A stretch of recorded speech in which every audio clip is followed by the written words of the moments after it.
नमस्कार दोस्तों, तैयार हो जाइए क्योंकि 1 जनवरी से लेकर 8 अगस्त 2022 तक लगभग 6-7 महीनों के जो मोस्ट इम्पोर्टेंट क्वेश्चन हैं करंट अफेयर के, उनमें से मैं 250 ऐसे प्रश्न चुनकर लाया हूं जो आपकी परीक्षाओं में तो पक्का दिखेंगे।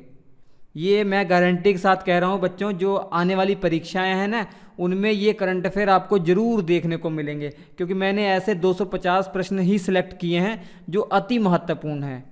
जो पिछले एग्ज़ाम्स जो हुए हैं उनका जो ट्रेंड देखते हुए कि किस करंट अफेयर को ज़्यादा टच करते हैं, उस हिसाब से 250 सबसे मोस्ट इम्पोर्टेंट करंट अफेयर मैं आपके लिए लेकर आया हूँ। ये पूरी सीरीज़ देख लीजिएगा बच्चों, 10 वीडियो मैं बनाऊंगा, टोटल 10 वीडियो। आज पहला पार्ट है, इसमें 25 प्रश्न मैंने लिए हैं, 25 क्वेश्चन लिए हैं। तो उसके बाद ऐसे ऐसे 25 क्वेश्चन करके मैं 10 वीडियो बनाऊंगा। आपका 6-7 महीने का जो मोस्ट इम्पोर्टेंट करंट अफेयर है वो क्लियर हो जाएगा दोस्तों। ठीक है, चैनल को सब्सक्राइब करके आप बेल आइकन दबा लीजिए, क्योंकि आपको करंट अफेयर यहीं मिलने वाले हैं। तो चलिए शुरुआत करते हैं। सबसे पहला करंट अफेयर बच्चों, हाल ही में 8 अगस्त 2022 को पूरे भारत में भारत छोड़ो आंदोलन की कौन सी वर्षगांठ मनाई गई है? 8 अगस्त 2022 को पूरे भारत में भारत छोड़ो आंदोलन की कौन सी वर्षगांठ मनाई गई है? तो राइट आंसर है 80वीं, क्योंकि आप जानते हैं कि 8 अगस्त 1942 में आपका भारत छोड़ो आंदोलन गांधी जी के द्वारा शुरू कर दिया गया था। तो कल की डेट थी 8 अगस्त 2022, उसमें देखा जाए तो 80 वर्ष कुल हो चुके हैं। नेक्स्ट क्वेश्चन, वर्ष 2021-22 के फोर्ब्स की रिपोर्ट के अनुसार दुनिया में सबसे अधिक कमाई करने वाले खिलाड़ी निम्नलिखित में से कौन से हैं?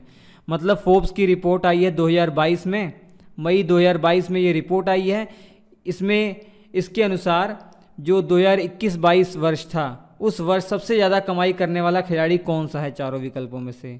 तो याद रखिए, मेसी थे वो। ठीक है, लियोनेल मेसी अर्जेंटीना के हैं ये फुटबॉल प्लेयर। ये तस्वीर देख लीजिए, आप जानते होंगे, ये रोनाल्डो से ज़्यादा फेमस है ये। ठीक है, और ये जो फोर्ब्स है ये अमेरिकी एक मैगज़ीन है, अमेरिकी पत्रिका फोर्ब्स है, ये एक मैगज़ीन है। विश्व में सबसे ज़्यादा कमाई करने वाले खिलाड़ियों की सूची इसने निकाली है, तो उसमें सबसे पहले नंबर पर हैं अर्जेंटीना के खिलाड़ी लियोनेल मेसी। ठीक, इनकी कुल कमाई $130 मिलियन है उस वर्ष। नेक्स्ट, विश्व प्रेस स्वतंत्रता सूचकांक के 180 देशों में भारत का स्थान कौन सा है? जो विश्व प्रेस स्वतंत्रता सूचकांक आई है, लिस्ट आई है, ये 180 देशों की लिस्ट है। तो रैंकिंग के हिसाब से भारत कौन से नंबर पर है भैया? तो 150वें नंबर पर है, 150वें नंबर पर। ठीक, और ये रैंकिंग मैं आपको बता दूं, 3 मई 2022 को ये लाई गई थी, घोषित की गई थी।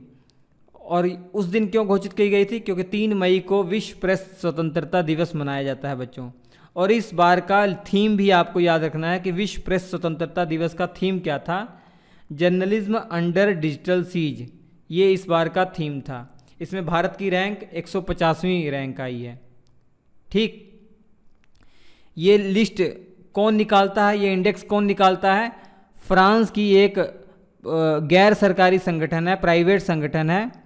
ठीक है, जिसका नाम है रिपोर्ट सेंस फ्रंटियर, इसके द्वारा इस लिस्ट को निकाला गया है। इसमें सबसे पहले नंबर पर हैं नॉर्वे पहले नंबर पर हैं। ठीक, और डेनमार्क दूसरे नंबर पर, और स्वीडन तीसरे नंबर पर, और भारत का जो स्थान है 150वां है। सबसे नीचे 180वें स्थान पर कौन है? उत्तर कोरिया। मतलब जिस देश का प्रेस जितना स्वतंत्र है उसको उस हिसाब से रैंकिंग दी गई है। तो नॉर्वे सबसे ऊपर है, इसका मतलब यहाँ पर प्रेस को सबसे ज़्यादा फ्रीडम है। नेक्स्ट, क्वाड का दूसरा शिखर सम्मेलन जो 24 मई 2022 को आयोजित हुआ, ये कहाँ आयोजित हुआ? जिसका सदस्य भारत भी है बच्चों, जिसका सदस्य भारत भी है। तो ये कहाँ पर आयोजित हुआ? टोक्यो में आयोजित हुआ बच्चों। ठीक है, जापान के टोक्यो में आयोजित हुआ, याद रखिए, 22 मई को। इसमें किसने किसने भाग लिया? अमेरिका के राष्ट्रपति जो बाइडेन, और भारत के प्रधानमंत्री नरेंद्र मोदी, ऑस्ट्रेलिया के प्रधानमंत्री एंथोनी अल्बानेज, और जापान के प्रधानमंत्री प्योमो किचदा, इन्होंने भाग लिया है, इन्होंने भाग लिया है। क्वाड के अंदर भारत शामिल है, अमेरिका, ऑस्ट्रेलिया और जापान, इन देशों का ये समूह है। ठीक, ये देख लीजिए, 4 देशों का समूह है। चलिए ठीक, नेक्स्ट देखते हैं। 10 मई 2022 को पंडित शिव कुमार शर्मा जी का निधन हुआ बच्चों। वो किस वाद्य यंत्र से संबंधित थे?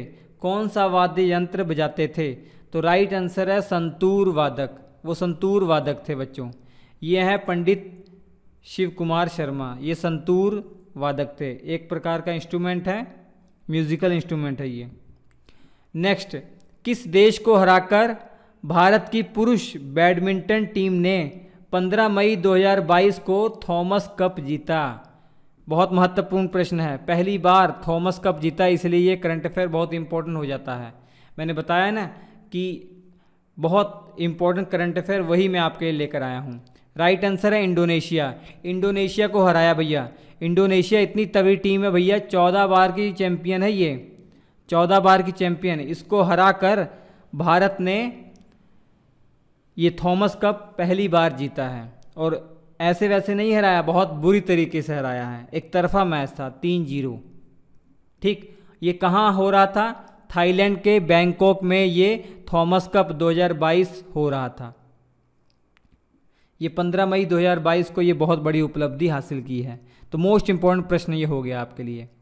मैत्री एक्सप्रेस रेलगाड़ी किस पड़ोसी देश के साथ भारत का रेल संपर्क स्थापित करती है? हालांकि मैत्री एक्सप्रेस भारत और बांग्लादेश के बीच में बहुत पहले से चल रही है, लेकिन बीच में बंद हो गई थी, अभी हाल ही में दोबारा से चालू कर दी गई है, इसलिए ये चर्चा का विषय है। तो बांग्लादेश इसका राइट आंसर है। कलकत्ता से ढाका के बीच चलती है बच्चों। ठीक है, कुछ और ट्रेनें चलती हैं, महत्वपूर्ण यही है मैत्री एक्सप्रेस। और 6 दिसंबर को बांग्लादेश और भारत ने ये निर्णय किया है कि भैया वो 6 दिसंबर को मैत्री दिवस मनाएंगे, मैत्री दिवस मनाएंगे, क्योंकि 6 दिसंबर 1971 में बांग्लादेश को भारत ने मान्यता दी थी। तो इस कारण से ये घोषणा की गई है भारत और बांग्लादेश दोनों के द्वारा कि वो 6 दिसंबर को मैत्री दिवस मनाएंगे। नेक्स्ट क्वेश्चन, भारतीय मूल के सत्या नडेला निम्नलिखित में से किस कंपनी के सीईओ हैं? Chief executive officer Satya Nadella किस कंपनी के सीईओ हैं? तो माइक्रोसॉफ्ट इसका राइट आंसर होगा बच्चों, माइक्रोसॉफ्ट। ये है सत्या नडेला, जानते होंगे आप, हैदराबाद के हैं। ठीक है, हैदराबाद के, अब तेलंगाना में पड़ता है हैदराबाद, तो तेलंगाना के हैं। भारत के किस आर्किटेक्ट को 10 मई 2022 को ब्रिटेन का रॉयल गोल्ड मेडल 2022 प्रदान किया गया? चारों विकल्पों में सही जवाब देना आपको। तो बाल कृष्ण दोषी इसका राइट आंसर है बच्चों। तो बाल कृष्ण दोषी को ब्रिटेन का जो रॉयल गोल्ड मेडल 2022 है, जो बेस्ट आर्किटेक्ट को दिया जाता है, वो भारत के किसको मिला है? बाल कृष्ण दोषी को मिला है। मोस्ट इंपॉर्टेंट प्रश्न ये भी हो गया है। यही हैं भारत के जो बाल कृष्ण दोषी, इन्हीं को रॉयल गोल्ड मेडल 2022 से सम्मानित किया गया है। ठीक, और रॉयल गोल्ड मेडल जो है ये कौन सी संस्था देती है बच्चों? Royal institute of British architects ये देते हैं, ये लंदन में है। ठीक है, लंदन में है, और दुनिया की सर्वोच्च सम्मानों में से एक माना जाता है। आर्किटेक्ट के क्षेत्र में दुनिया के सर्वोच्च सम्मानों में से एक है ये। किस तूफानी चक्रवात ने मई 2022 में बंगाल की खाड़ी के तटीय राज्यों में तबाही मचा दी थी? आप सभी जानते होंगे, आसानी इसका राइट आंसर है, आसानी। ठीक, आसानी, आसानी जो चक्रवात इसका नाम दिया गया है। आसानी चक्रवात ने 2022 मई 2022 में आया था बंगाल की खाड़ी में, तो आंध्र प्रदेश, उड़ीसा, पश्चिम बंगाल ये इससे इफेक्ट हुए थे। श्रीलंका में नए प्रधानमंत्री का गठन हुआ भैया 12 मई 2022 को। वो कौन है बताइए? श्रीलंका के जो नए प्रधानमंत्री हैं वो कौन है? तो राइट आंसर है रॉनिल विक्रमसिंघे, रॉनिल विक्रमसिंघे। ठीक, किसकी जगह ली है इन्होंने? महिंद्रा राजपक्षे की जगह ली है।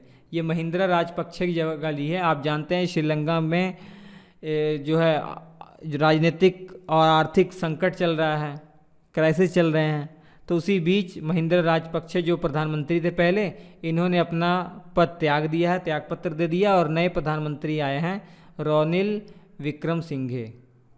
याद रखिएगा, तस्वीर इनकी है। भारतीय वायुसेना ने 19 अप्रैल 2022 को सुखोई लड़ाकू विमान से किस मिसाइल का सफल परीक्षण किया है? तो राइट आंसर हो जाएगा बच्चों BrahMos missile. BrahMos missile most important प्रश्न ये भी हो जाएगा। भारतीय वायुसेना ने 19 अप्रैल 2022 को सुखोई लड़ाकू विमान से किस मिसाइल का सफल परीक्षण किया है? तो ब्रह्मोस मिसाइल इसका राइट आंसर है। ब्रह्मोस मिसाइल का सफल परीक्षण किया है किस लड़ाकू विमान से? सुखोई लड़ाकू विमान। उस लड़ाकू विमान का नाम है सुखोई लड़ाकू विमान। ठीक, चलिए नेक्स्ट। फ्रेंच ओपन 2022 पुरुष एकल खिताब का विजेता कौन है बच्चों? चारों विकल्पों में से आपको बताना है। तो राइट आंसर है राफेल नडाल। ठीक, इन्होंने 14वां फ्रेंच ओपन 2022 पुरुष एकल खिताब जीत लिया है। ठीक बच्चों, याद रखिएगा। किसको हराया इन्होंने? कैस्पर रूड को इन्होंने हराया है। नेक्स्ट, वैश्विक पर्यावरण प्रदर्शन सूचकांक 2022 में 180 देशों में भारत को निम्नलिखित में से कौन सा स्थान मिला है? ये मोस्ट इंपॉर्टेंट प्रश्न हो गया क्योंकि इसमें भारत को सबसे नीचे वाला स्थान मिला है। 180वां स्थान मिला है बच्चों। 180 देश थे तो सबसे नीचे रैंक हमारी ही आई है।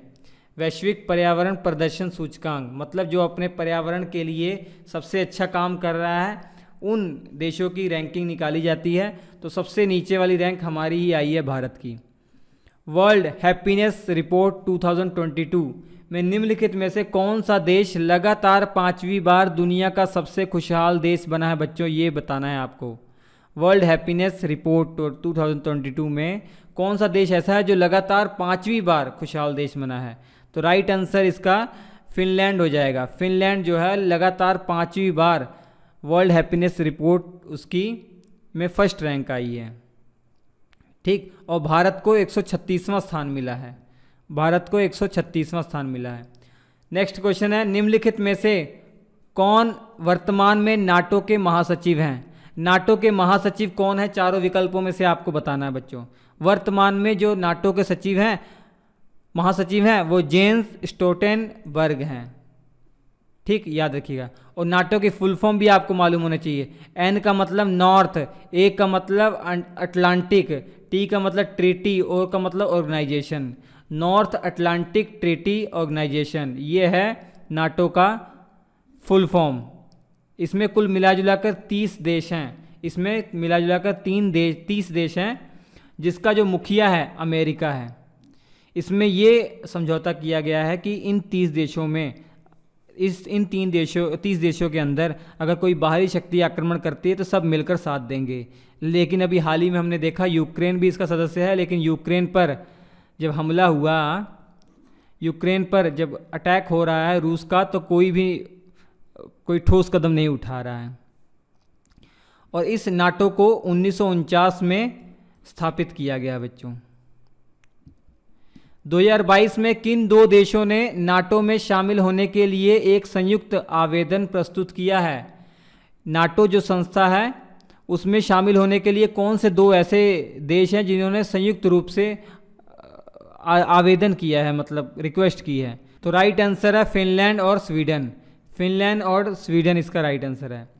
नेक्स्ट क्वेश्चन, निम्नलिखित में से किस देशों ने एक्सरसाइज ईस्टर्न ब्रिज 6 नाम का आपस में मिलकर अभ्यास किया? ठीक है, किन किन देशों की वायुसेना ने यह अभ्यास किया जिसका नाम था एक्सरसाइज ईस्टर्न ब्रिज 6? तो इसमें हिस्सा लेने वाले कौन थे? भारत और ओमान इसका राइट आंसर है। इसमें भारतीय वायुसेना ने हिस्सा लिया और ओमान की रॉयल एयरफोर्स ऑफ ओमान ने हिस्सा लिया। ये कहाँ पर हुआ था? जोधपुर में हुआ था। ठीक है, और इस अभ्यास का नाम था एक्सरसाइज ईस्टर्न ब्रिज 6। नेक्स्ट, वर्ष 2022 के प्रारंभ में निम्नलिखित में से कौन सा देश स्टील उत्पादन में विश्व में सबसे ऊपर रहा है बच्चों? ये बहुत इंपॉर्टेंट प्रश्न है करंट अफेयर का। तो याद रखिए, चीन पहले नंबर पर चीन रहा है और दूसरे नंबर पर रैंकिंग है भारत की। दूसरे नंबर पर भारत है, पहले पे चीन है, दूसरे नंबर पर भारत है और तीसरे पे जापान है। नेक्स्ट क्वेश्चन, एक पुस्तक है सनराइज ओवर अयोध्या, इसके लेखक कौन है बच्चों? तो ये पहले ही आंसर हमारे टाइपराइटर ने लिख रखा है, तो इसके राइट आंसर क्या हो जाएगा? सलमान खुर्शीद। सलमान खुर्शीद यही हैं सनराइज ओवर अयोध्या के लेखक। विश्व कैंसर दिवस किस तिथि को मनाया जाता है बच्चों? विश्व कैंसर दिवस, वर्ल्ड कैंसर डे कब मनाया जाता है? 4 फरवरी को मनाया जाता है बच्चों, 4 फरवरी को। इस बार जो 4 फरवरी 2022 को वर्ल्ड कैंसर डे मनाया गया, इसका थीम याद कर लीजिए, close the care gap, close the care gap. हाल ही में किस सुंदरी ने मिस इंडिया यूएसए 2022 का खिताब जीता है? तो इसका जो राइट आंसर हो जाएगा बच्चों, आर्या वाल्वेकर ने जीता है। आर्या वाल्वेकर ने मिस इंडिया यूएसए 2022 का खिताब जीता है।